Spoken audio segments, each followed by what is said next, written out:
back to my channel. Today we're going to talk about manifestation in the aspect of the element air. So air is what obviously we take in and expel out. It is our life force. Without it, we cannot live. And really what's connected in our body with air is our chest, our rib cage, and our lungs, like where air is housed in our body. This is where all of the big work is to draw the air in. The heart pumps it out to the rest of the body via the bloodstream. And then this is also where the diaphragm contracts up and we expel air out. So the element air in terms of manifestation really has to do with our relationships, our sense of community, our ability to love and empathize with others, but also our ability to love and empathize with ourselves. So if you struggle with self-love, if you struggle with relationships with other people in a healthy dynamic, if you struggle with creating long-lasting friendships or creating community, then working with air will be really, really helpful for you. And I think this is because relationships, community, blah, blah, blah, this is all very heart-centered. And our heart is located in the chest where the air element is associated with this fourth chakra, the heart chakra.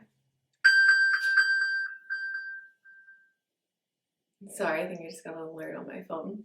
Or the anahata chakra. And I can say definitely this is something I've struggled with a lot. It's something I still struggle with in manifestation. Like when you want to make a certain dollar amount, or you want to start a business, or you want to find the love of your life, or buy the house of your dreams, all of these things require a relationship dynamic to an extent, especially when we're thinking about money. When you really want to level up and make lots of money, then you have to be a good person at communicating with other people, at relating to others, because no one's going to buy from your business. No one's going to buy into your brand if you're cold and heartless and shut off. So being open, being able to connect with other people, like that is going to be huge in leveling up in your manifestations. And if you are someone who struggled with rejection, abandonment, indifferent parents, like parents that were very cold and shut off, or just kind of ignored you in general, or you had a falling out with friends that really impacted you, or grief, like losing someone that was close to you, a loved one, all of those things will affect your heart chakra. And like think about when you're going through grief, you can't breathe. It's like your breath shuts off. It's like it actually hurts to breathe when you're grieving. All of these things are impacted by loss and rejection. And so then when you go out into the real world and you want to form community and relationships, if you have shut yourself down in some way in this chakra, you'll find that's being mirrored to you by other people. And that's something I struggle with. I definitely have abandonment issues. Like I grew up mostly raised by my grandmother, and I had a big falling out with all of my really close friends in like grade 11, maybe grade 11 or 12. And I still will have dreams to this day. I'm almost 30 of those people where they'll be in my dream and we're like friends again or something. So I know deep down that it's something that I'm not really over and that's impacted me, and it impacts my ability to reach out and to make friends. It's like there's a wall up, and that is something that holds me back in my own manifestation. So I've been working with the breath and my heart chakra in order to overcome these things, and it takes time. So if this sounds like you and you find that you are having issues manifesting, it might be something to consider. So we can work with air in the body in a few different ways. Breath work being one of them, pranayama. So even just sitting and meditating and focusing on the breath coming in and out, maybe even placing the hands on the heart and feeling the chest rise and fall. That is a form of breath work that you can work with. Strengthening the arms and the shoulders because they're kind of connected. And also our arms symbolically, like they literally reach out and embrace and pull in. So when you're giving someone a hug and embracing them, you're pulling them in with your arms and you're pulling them into your chest. When I hold my baby, I hold him right to my chest and I hold him up with my arms. So strengthening your arms and shoulders helps to build up this chakra. But also you want that balance of strength and structure. So you're not just letting everything in and then getting hurt all the time, but you want flexibility too. So you want to be able to open and close. So movements that open the chest, like back bend. Let me just show you here. Back bends that open the chest. Shoulder openers. These are really helpful. And that works with air, as well as anything where you're kind of going in the opposite direction. Forward folds are really great. And working with air in general, how we take it in, how we breathe it out, what kind of toxins and stuff that are in our environment, what are we breathing in, what are we intaking, what are we letting out.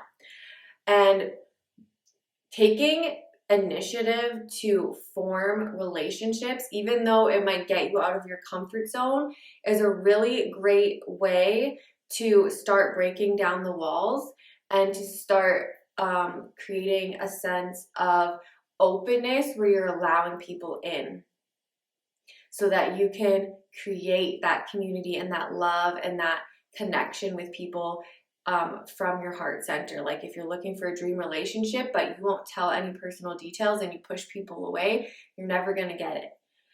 You have to start letting people in, right? And then if you want to create a community of people, of like-minded people, but you never share anything about yourself, or you never talk to anybody, you never reach out, you know, you're kind of creating that block for yourself. So I hope this puts into perspective air, what it represents in the body and how we can work with it through the body. And it is a huge, huge piece of manifestation. If you haven't watched my other elemental manifestation videos, please do, because it kind of puts into perspective how it all works together. But I'll just review.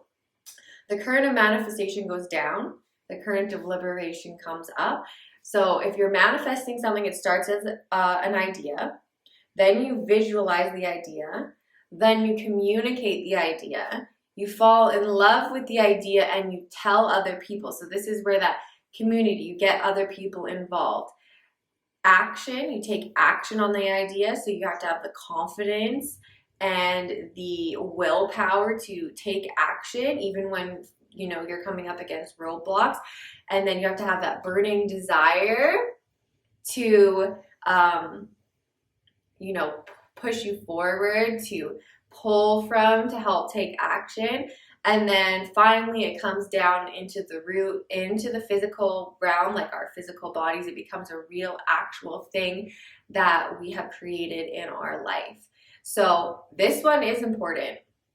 And this is the one I'm working on the most right now. And I've got to say, I've done all the chakra videos right up to the third one on all of my channels, and for some reason every time it came to doing the heart chakra or air, I just like stopped and started doing something else. It's like I had a lot of resistance against it, and I think it's because it's the one that I struggle with the most. So yeah, I finally came on here and talked about it. So I really hope this was helpful for you if you're struggling, and if you feel that your relationships and your ability to create a community and healthy relationships, ones that aren't, you know, all give and take or vice versa, then you might want to consider really working with this chakra. But always you can reach out and message me if you want to talk about it.